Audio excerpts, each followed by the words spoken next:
All right, hello guys. Today we're going to be taking a look at this piece called Blue Dreams. I picked it out. It's a relatively simple piece. There's not a lot going on with the left hand. However, if you'll take a look up in that right hand corner, it is 3/4 time. So we're going to get some practice in working in a different time signature. So here we go. Okay, so the first thing that you'll want to take note of is most pieces that we've looked at so far have 4 beats in a measure. So a measure is this space here. It's just how we measure notes. So the difference with 3/4 time is instead of having 4 beats, so 1, 2, 3, 4, 3/4 time, which as you could probably figure out from the numbers, has 3 beats. So 1, 2, 3, 1, 2, 3.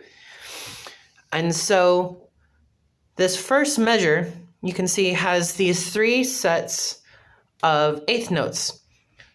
So the way it's going to sound is like this.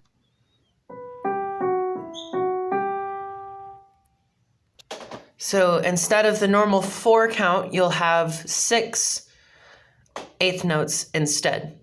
And we'll take a look at the second measure, and you can see that in your right hand, the measures are the same. So you play them back to back.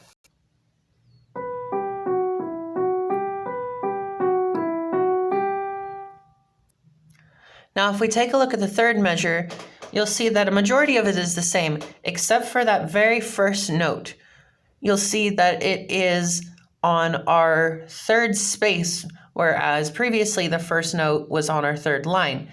So we go from the letter B up to the letter C. So, going from the beginning, we have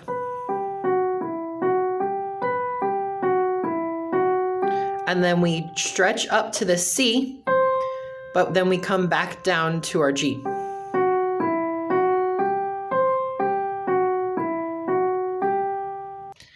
And that takes care of our next 2 measures. Now we're going to move down to the second line and take a look. You'll see not only has our first note remained higher up than it was before, but now our second note has moved up from the first line to the first space, moving it from an E to an F. So we're going to try and string that all together now.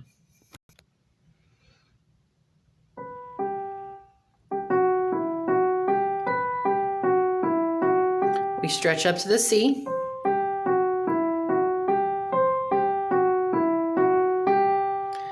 And then we're going to bring our second note up.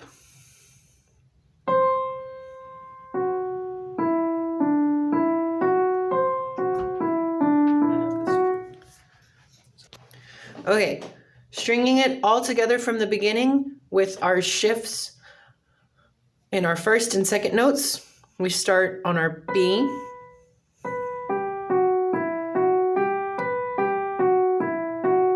We stretch our pinky up to the C, but we keep this G.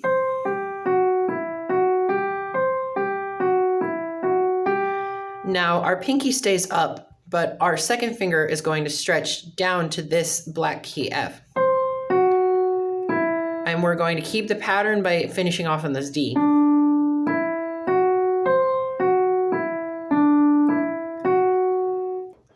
Now we'll take a look at the second half of the last page, where you can see our first note comes back down to that B, but our second note stays there at our F.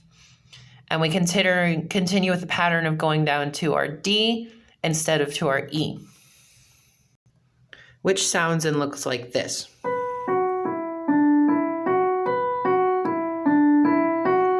So whenever we're going through this, our first note starts here.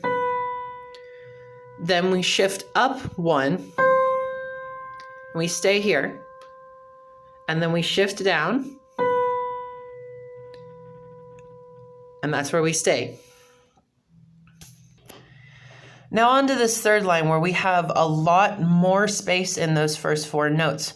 So we start on our B, then we go down to our second line, which is G, then our first line, which is E, and then that middle one with the line through it is our C, which is a lot more space than we've had previously.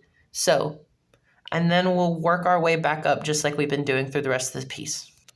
So putting that all together, we have, if you see, if I hold it down, each note that we play has one in between it. So we have,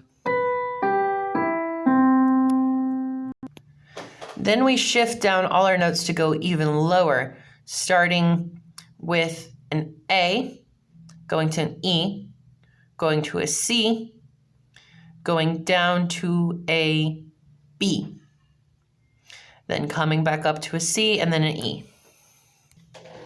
Here's how it looks all together, and I would like to correct it. It is not a B, it is an A. So we start on our G. So we have our A, which is all the way up here.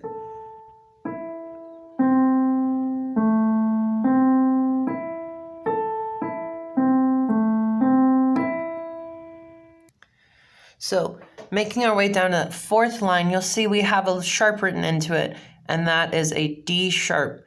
So we start at our F, which is at our A, which is our second space, going down to our F, which is also a sharp due to our key signature, which is right here at the start of every line. You'll see you have a sharp right here, which tells you that every F that you see in this piece should be played as a black key. So you start with your A, you play your F sharp, then you move down to your D. D also has a sharp next to it.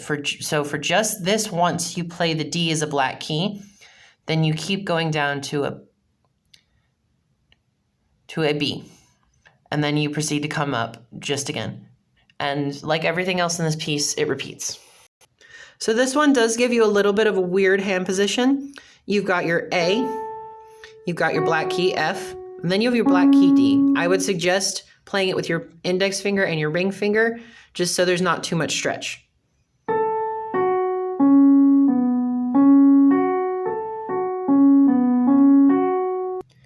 Continuing on through this fourth line, we'll see that we yet again go lower. So this piece starts up pretty high and then just sort of falls down lower. And we start on a G, going to an E. Then we go down these couple lines to a B before proceeding down to a G and hopping back up B, E. This one gives you kind of a weird hand shape. We have a space of one note in between these, a space of two notes in between these, and a space of one note in between these. So we've got